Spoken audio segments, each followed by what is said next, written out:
big thank you to Tom at Bluegrass Big Bore and Jim at Texoma Precision Pellet for each sending me out an AEA Defender 2 as well as all these parts and accessories. And last but not least, a big thank you to MacabeSpeed for sending out the stock for the Defender 2. We have the AEA Defender 2 out today. I've been waiting to make this video for a long time now that we have this MacabeSpeed stock on here. For this video, I want to do some group tests, see what the best accuracy possible out of this AEA Defender 2 is, with the ammo that I'm supplied with today. I want to get some chronograph numbers. We'll record FPE just like I did in that Pistel video. Let me get this thing sighted in and we'll go from there. To start this video off, we're going to be using these 155 grain slugs from Texoma Precision Pellet. And for the first test, we're going to be using these shorter barrels. Okay, let me get this sighted in. We're going to start off at 10 yards.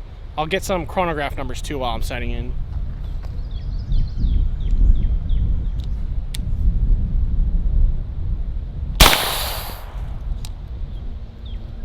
.302 feet per second. Well, one of the things I was nervous about just came true, because while we're doing this test, we actually blew the burst disc on the other cartridge while setting off the first round.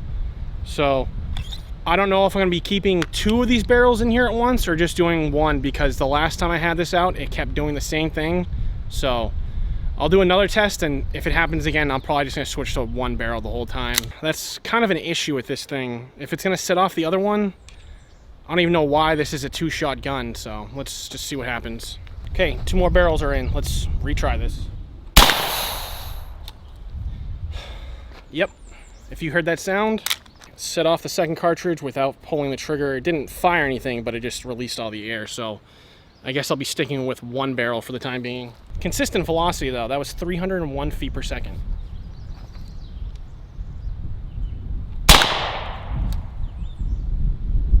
.304 feet per second. 307 feet per second. Let's do 2 more shots on paper. I adjust the sight on this, but let's be honest here, the trigger on this thing, even with the stock, I'm finding very difficult. The pull on it is just so heavy, but let's see if we're more on target now. Not really. Let's do another one.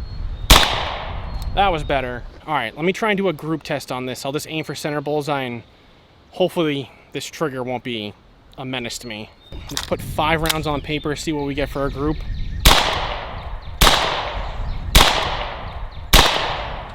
I am trying to be as gentle as possible, squeezing this back right before, you know, it engages, but the trigger is just not great. All right, so as long as you do your part with this trigger and with the help of this stock, that group is actually pretty nice at 10 yards. We're going to step this back to 15 and go from there. Let's do a 3-round group. Go for the 3rd target on the right.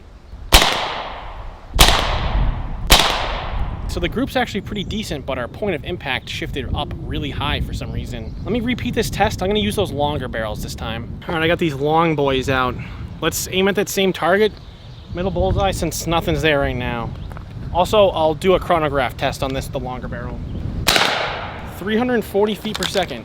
345 feet per second. 338 feet per second.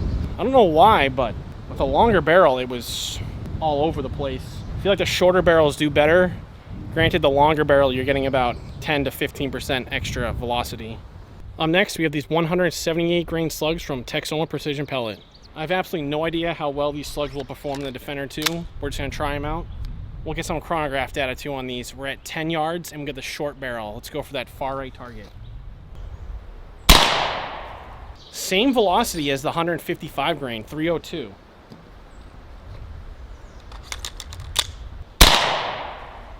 Duplicate in the velocity. Shot was really low though. All right, not too bad, 305 feet per second. Let's back it up 5 more yards and just see what happens.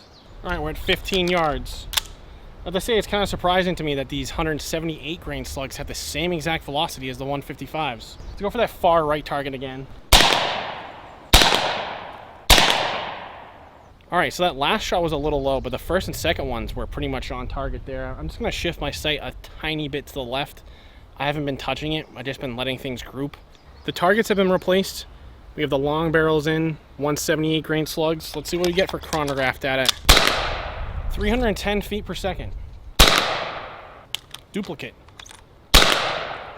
316 feet per second. Group's decent for what this is, but I want to move on to something different. We'll move back up to 10 yards and start from there. Up next for the Defender 2, we have this 68 caliber insert from Texoma Precision Pellet. We're going to be using this 111 grain aluminum ball ammo. Let's try this out. 10 yards. Actually, I don't think I'm going to be using this ammo because it fell straight through the barrel.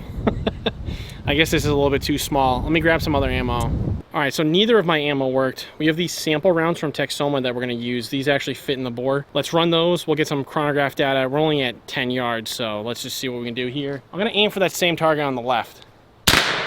582 feet per second. That's actually pretty serious. I think that's more than I got in the Pistel with the 11.5 inch barrel. 403 feet per second. 525 feet per second. This insert's a pretty interesting option, giving you the ability to use 68 caliber less lethal through your Defender 2.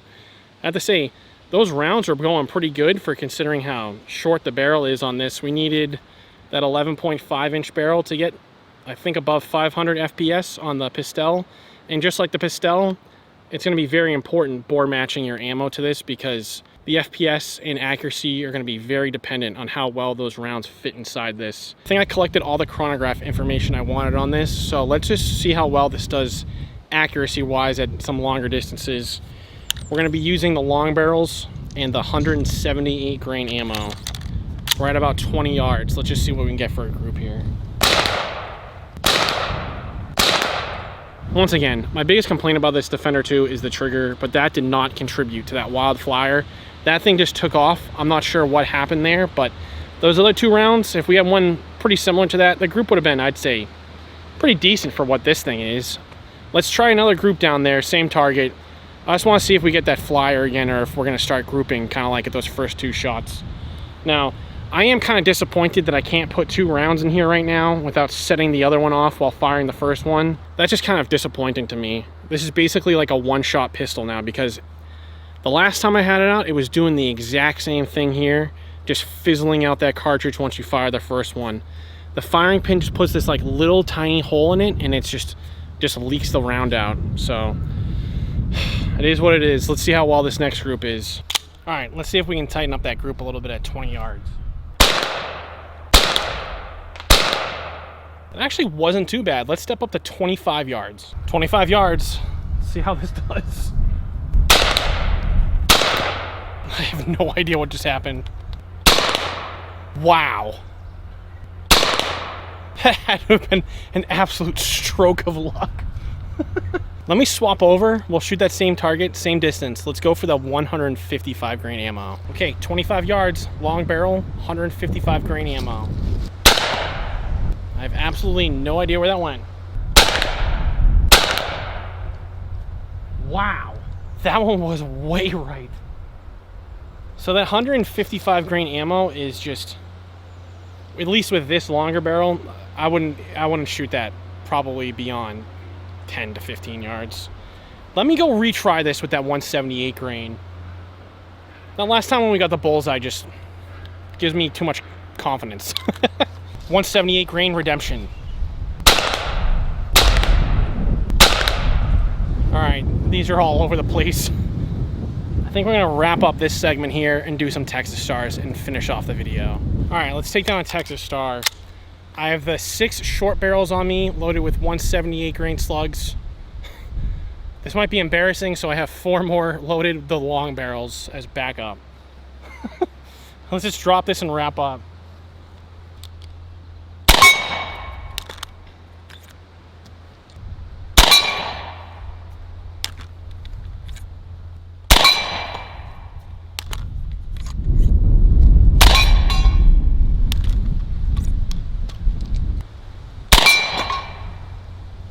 Okay, so at about 15 yards, the Defender 2 is a viable option to drop a Texas Star, surprisingly, with 100% accuracy. Not bad.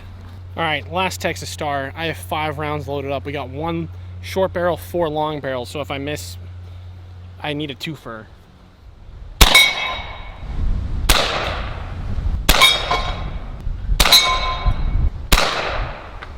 Wow, 2 misses with those long barrels.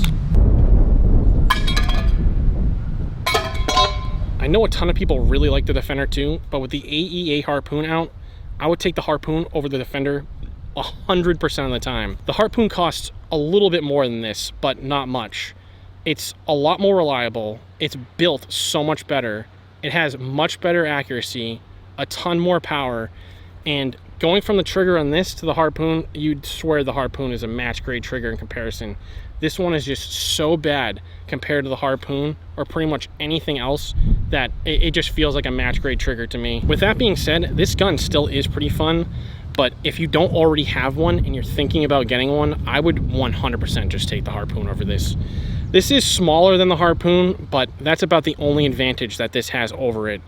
The Harpoon is just, to me, it's far superior in pretty much every single way compared to the AEA Defender. So with that, I'll leave you there. See ya.